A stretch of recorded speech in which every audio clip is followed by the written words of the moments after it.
Hello and welcome to my podcast, Whisper in the Shadows, the true story of a real-life undercover cop.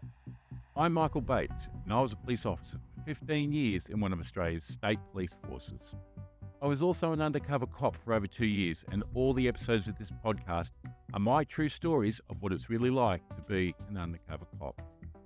Rather, I was Michael Bates. So, full disclosure, Michael is not actually my real name. It was my covert identity I used on most of my operations. Everyone has a notion of what undercover policing is all about. Whether you think they're a narc, a covert operative, a dog, or a UC, most people seem to confuse plainclothes police with being undercover. There is a very big difference though. Most plainclothes police are detectives, and they don't wear a uniform so they aren't as obtrusive in public. Undercover is completely different. You become immersed in the world of your targets. And when you are a police officer, part of your role is to investigate crimes. This means you try and find evidence to prove the person you have arrested has committed that crime. This evidence can consist of physical, verbal, video, and witnesses. When you're an undercover police officer, though, you are the evidence. And you are the reason someone gets convicted of the crimes. That is both exciting and dangerous. So let's get on with the next episode.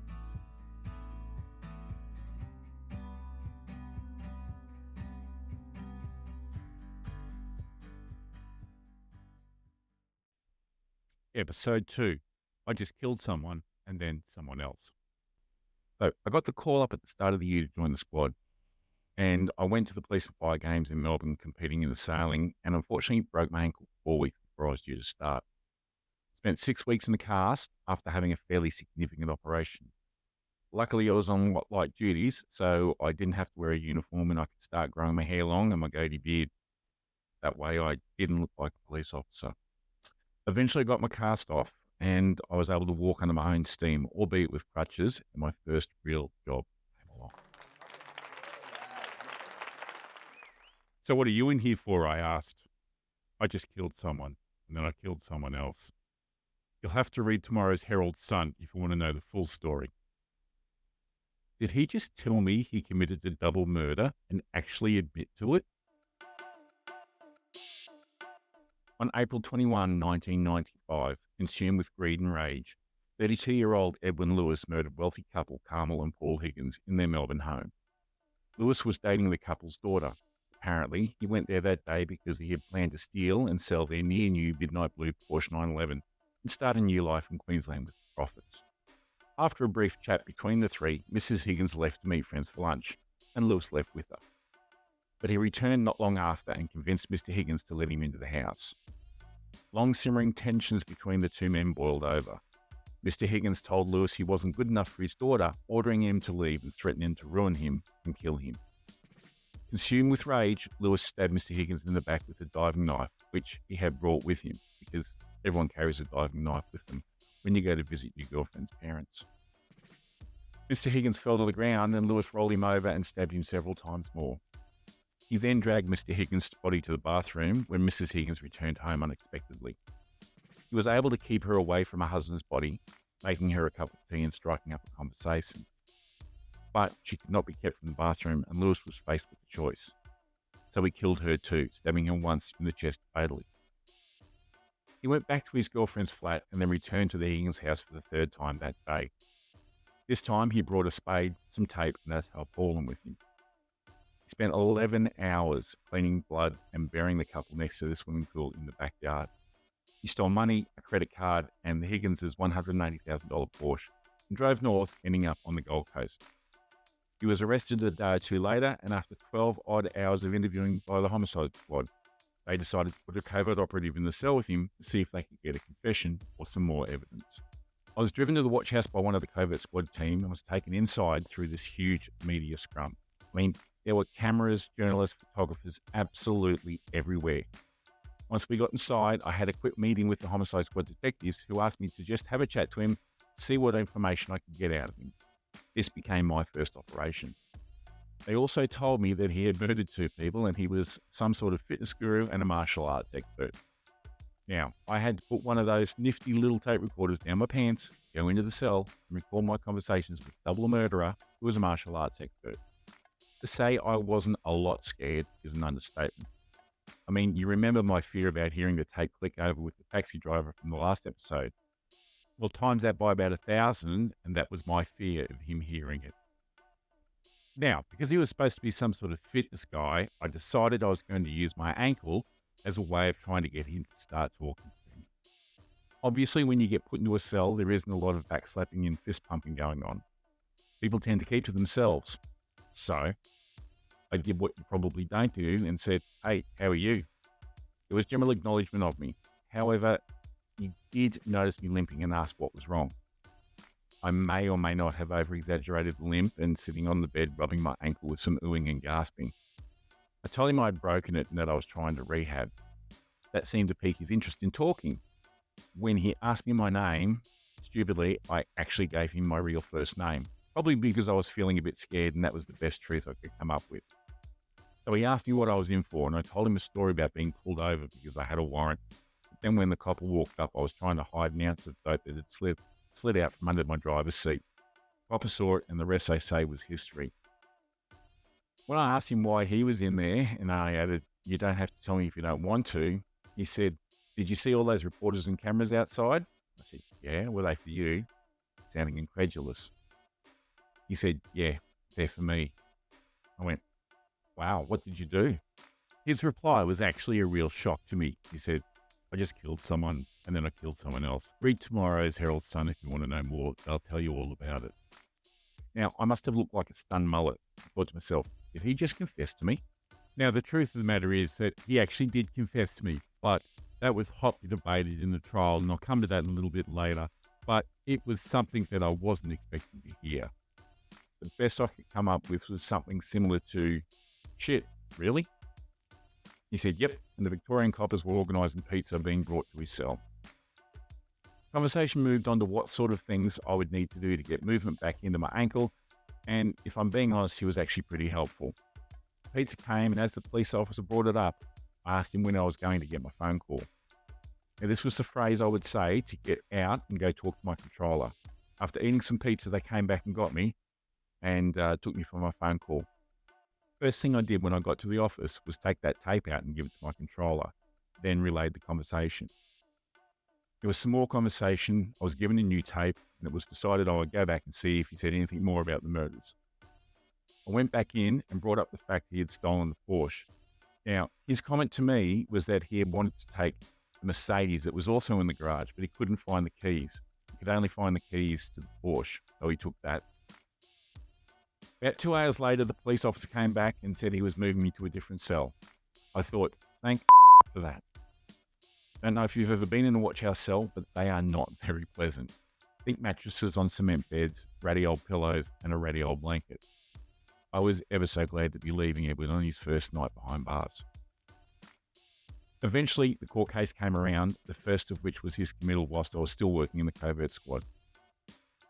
I went to Melbourne to give evidence of the confession he had made in the cell. Now, when you travel to an interstate jurisdiction, there is an unwritten rule that you represent your police force. The guys in the homicide squad did their level best to get me drunk and embarrass myself, or put up the white flag. I didn't. It got to the point on the second day they took me to lunch and were buying me triple Southern Comfort and Cokes. I remember getting up to go to the bathroom and couldn't walk. The detectives were sitting there watching me with this huge grin on their faces. When I asked what I'd been drinking, they obliged me with the triples information. I was absolutely smashed. I went to the bathroom and proceeded to chuck my guts up. Now, this had the effect of sobering me up. Splashed some water on my face, cleaned myself up, and walked back out to the table for the next drink, which earned me a round of applause. Now, the only time I got near a court was when the defence called for a voir dire on the admissibility of my evidence. Now, a voir dire is when the jury is not there, and it's a legal argument between the prosecutor, the defence, and the judge as to whether the evidence is going to be admissible or not. At that committal, the prosecutor decided they wouldn't need my evidence as they believed they had enough without it to get him convicted. Well, they got him committed to the stand trial anyway. There were 5 trials all up. 2 trials ended when juries were unable to reach a unanimous verdict. 2 other trials were aborted. In the last trial, I was called again to give my evidence. I was no longer in the covert squad and was back in uniform. So I went down to Melbourne at the beginning of the week on the Monday. I took 2 shirts and a suit because I was told it was only going to be a couple of days in and out, and that was it. Ended up spending an entire week down there and had to wash my shirt in my hotel room. It wasn't very pleasant. Had to wash my jocks in the hotel room as well. But other than that, I managed to get through it. Luckily, the hospitality was on show once more, and I was being taken out every night by the homicide squad and getting very, very drunk. On the third night, we went out, and I got lucky. Now, I had left my suit jacket in one of the squad cars, and it was taken back to the homicide squad officers. Before leaving the licensed establishment with my newfound friend, I reminded one of the detectives to make sure they bring the jacket to court in the morning. When I got there, though, he'd forgotten. Luckily, I was called as a witness that day. Now, in Victorian courts, the witnesses have to stand when giving evidence. Just about everywhere else, they're allowed to be seated. So, here I was, very hungover, no suit jacket, was going to have to stand for God knows how long giving my evidence. Unbeknownst to me, one of the detectives had informed the judge's advocate, who is like their secretary in the court, that I had gone out the night before and forgotten at whose place I had left the suit jacket. This was in turn relayed to the judge. As I was waiting for the recess to finish so I could be called, the advocate, who was this stunning young woman, came up to me and said, "Heard you had a big night meeting our locals last night," before walking off with a huge grin. I was then called in to give my evidence, and after taking the oath, I proceeded to apologise to His Honour for my appearance and that my jacket had been misplaced, but I would have it after the next recess. Without a word of a lie, the judge looked at me, said, "That's all right, Constable, we all have those nights," and gave me a huge wink. Then asked the bailiff to perhaps get me a chair so I didn't have to stand in my condition. I then started to give my evidence of how Lewis had made a confession and the information about the reporters, how he was a celebrity, etc. The jury were played the tape of the conversation, which was a bit embarrassing as during the time in the cell, I had to relieve myself and it was very loud on the recording. I just remember one of the jurors looking me in the eye and laughing as it was being played. The whole evidence giving took about 2 hours. Then, after lunch, with suit jacket returned, the defence started his cross-examination. The first question or statement was that I had lied to his client about being a criminal, that I had lied about not being a police officer. My response was that I was playing a part. I was pretending to be someone else. He said, "Pretending is lying, and you lied to my client." I then thought back to something from my training and said, if it was a lie, then it was a white lie, told with the intention of doing good. His response was, "I don't care what colour it was still a lie. You told him your name was my real name, and that was a lie." I replied to him, "Actually, no, that is my real name." The defence counsel looked at me, then at the jury, turned, walked back to the defence table, picked up a file and merely said, "I see.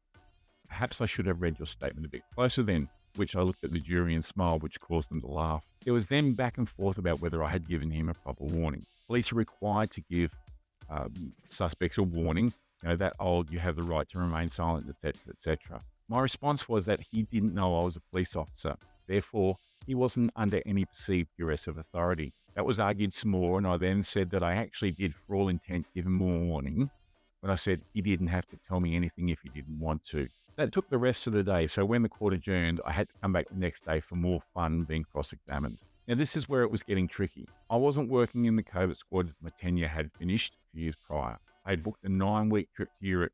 My flight was leaving at 7 a.m. the next morning from another capital city, and still had to move my things out of the apartment I had finished renting. This was raised by the prosecutor, and the defence saw it as an opportunity to rattle me and suggested that I be given time to cancel my flights as I wasn't going anywhere until he had finished cross-examining me. Not a very good feeling. Anyway, we got back to the cut and thrust. He then questioned how the recording was made, to which I claimed public interest immunity, which basically means that it isn't in the interest of the public that that information is given in court. More legal argument, and eventually it was let go. He did, however, go down the track that the detectives were recording the conversation in the cell itself, using a pre-fitted recording device. I disagreed with that assertion. He then asked me if I was scared, to which I replied, of course. I was in a cell with a double murderer who was some sort of martial arts expert, and I had one bad leg that I couldn't walk on properly. The defence then said that surely the cell must have been bugged. In that case, what if he did something? I must have had some code word they were listening to if I needed to be rescued. And I said, no, if something went wrong, and I was going to have to yell out really, really loudly, and hope they got to me in time. The jury laughed at that comment. Shortly after this, I was released. Raced back to the airport, managed to pack up my apartment, and still got to the flight the next day. That fifth trial lasted 9 weeks and came to a close on July 14, 1998. After 4 days of deliberation, the jury found Lewis guilty of murder of Carmel Higgins and the manslaughter of Paul Higgins. He was sentenced to 26 years jail with a minimum of 21 years behind bars. That was also my very first job, and it is something that I remember until this day. So that was my first ever job as a covert police operative, a cell job. In hindsight, it was probably very dangerous, but it was very, very exhilarating, and it was also a lot of fun. The next episode, we'll be talking about my second operation, the infiltration of a Vietnamese drug syndicate. Thank you for listening to Whisper in the Shadows, true stories of a real-life undercover cop. I hope you have enjoyed that episode. In the next episode, we'll explore another exciting operation. Please make sure you subscribe to the podcast so you never miss an episode. Lastly, if you're an ex-covert operative or undercover police officer and would like to chat about your experiences or tell your stories on my podcast, then please get in contact by my email, which is on this page.